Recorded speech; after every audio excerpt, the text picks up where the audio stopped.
a film such as Star Wars, the soundtrack is completely fabricated in the studio. Probably on the average 15 or 20% of the dialogue which is in the final film was originally recorded on the set during the performance by the actors. The remaining 85% of that dialogue was added later, with the actors coming back and replacing their lines of dialogue, or different actors coming in to give voices to characters or monsters or puppets or something that might be in the show.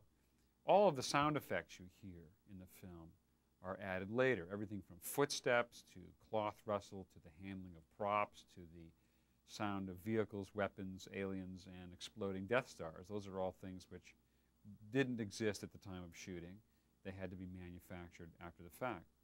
And of course, the music wasn't there during the original shooting. So all the elements which go into the final soundtrack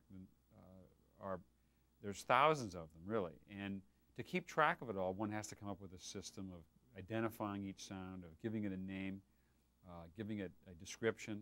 And so as a sound designer, one of the things you do is to collect a lot of sound, categorize it, and you keep tapes on your shelf, or nowadays sound stored on a computer disk. And it's very much like an encyclopedia. You have hundreds and hundreds of sounds. I think I have 6,000 tapes in say, accumulated over 12 years of just sound design work.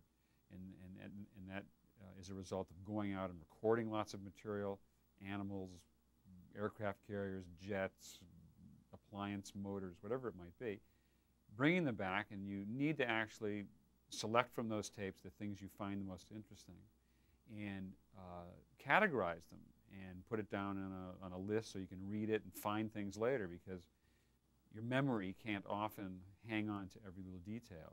And so you need to somehow make a catalog of sound which you can refer to when you're on the hunt for something specifically. So part of being a sound designer is being a librarian, really, and collecting a lot of data and having it arranged in an organized way such that you or the people you're working with, the other editors or sound people, can find things in this encyclopedia of sound.